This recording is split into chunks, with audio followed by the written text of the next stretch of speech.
WWE figured it out. For years, one of their biggest issues was the lack of new stars. Look, it doesn't matter if they hit or not. If you do watch every single week, it didn't even feel like there was any effort.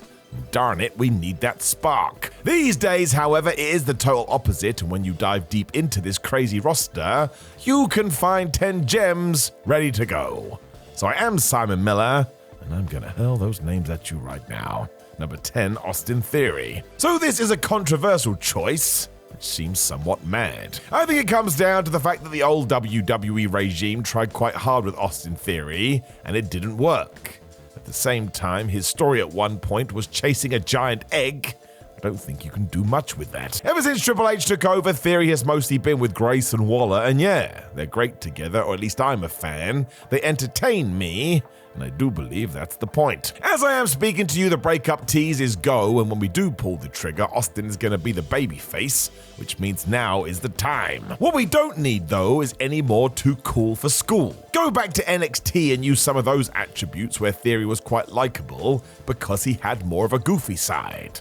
Doesn't mean he can't kick ass in the ring, but if that is him, let him go with it. It's not that the man doesn't tick all the WWE boxes either, we just need the right narrative and bam, let's keep our fingers crossed and hope that this guy flies.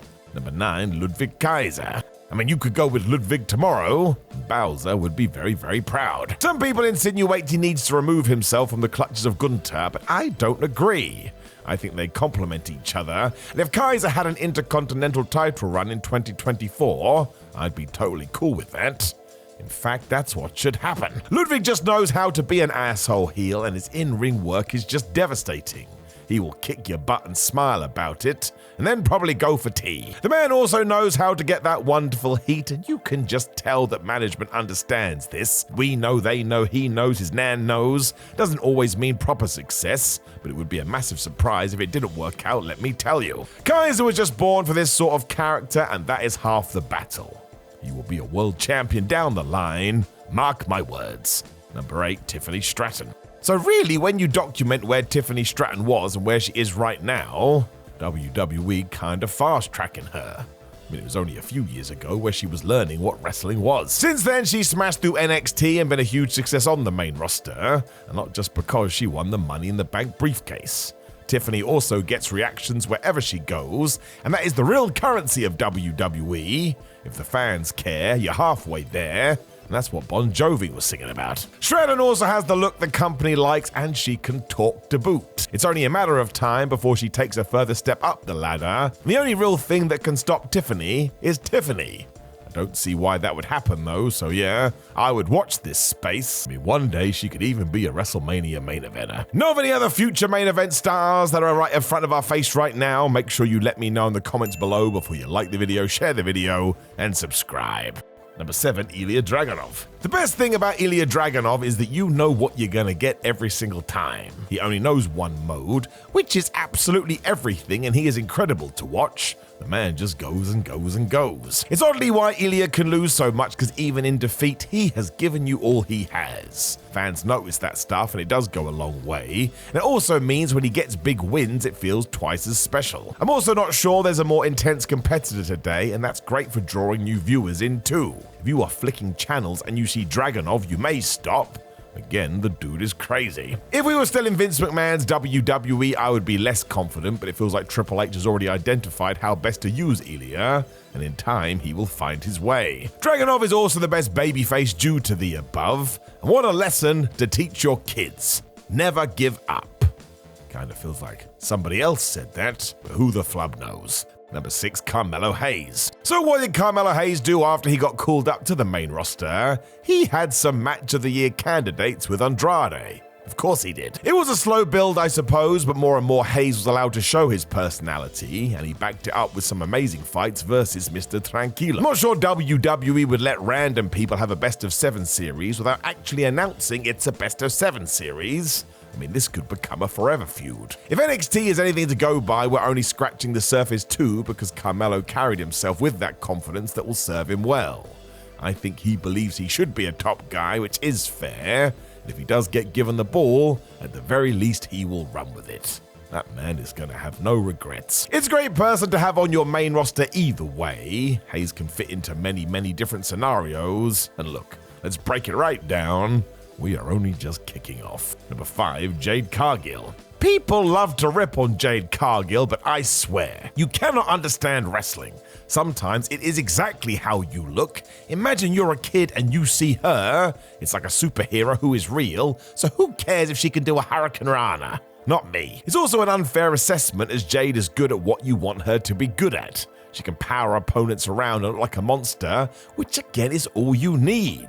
Just use that aura to dominate, and the rest can kind of sort itself out. The point is, you don't have to be a complete in-ring worker if you have other attributes. That comes down to management, and I'm sure they get it. Push the strengths and hide the weaknesses. We've already mentioned Tiffany Stratton on this list, and done right there is mega money in these two having a feud. It would be like WWE's Marvel battle. You treat this right, and I tell you once more, the other stuff won't matter at all. Number 4, Joe Hendry. I mean, the numbers don't lie. Joe Hendry is going to be a TNA talent for a while, but as soon as his contract is up, he'll be back in NXT. The WWE machine will get behind him again.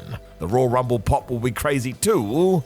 That's likely going to happen in 2025. We also know Shawn Michaels is high on Joe, so at the very least he's going to get an opportunity on the main roster. And look, if Hendry continues to destroy social media, he is a made man. We've talked about this time and time again. There's more to wrestling than wrestling, and good grief does WWE like online stuff. Even then, Joe knows what he's doing in a ring and has the experience to navigate his way through most scenarios. The man grafted and it's gonna pay off, and it will be lovely to see.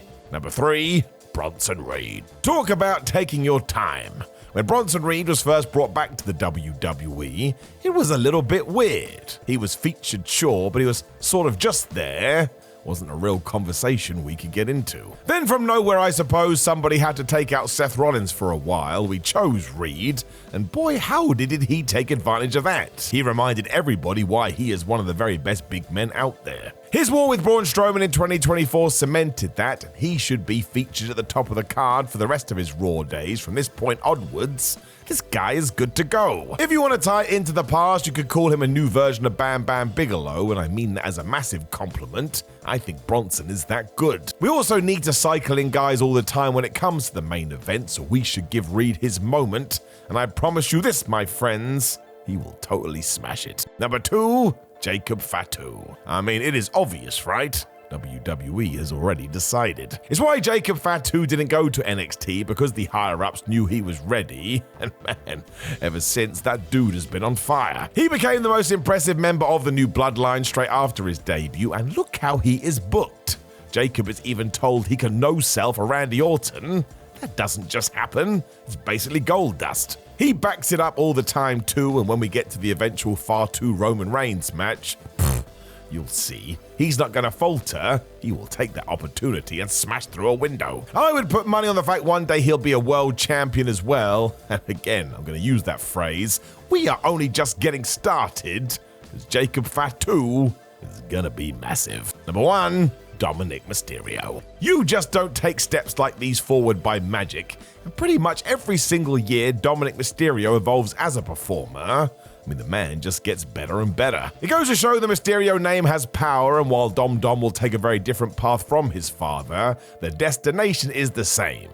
He's going to be a huge star and likely a world champion. The moment will arrive. Dommy Boy even turned heel when he was already a heel, so he's rewriting the rule book, and the act doesn't get old. It will eventually, because that's life, but I tell you, I bet he's already shifted gears before then. Mysterio just gets it. He will become a huge babyface sooner or later too, because that is also how wrestling works. And look who he's been hanging out with. Finn Balor, Rhea Ripley, Damian Priest. Does he ever just fade into the background? No, because he finds a way to stand out. So it is just the beginning for the condom, whether you do like it or not, because he is going to become the man. And he'll likely retire his dad too. We are not ready.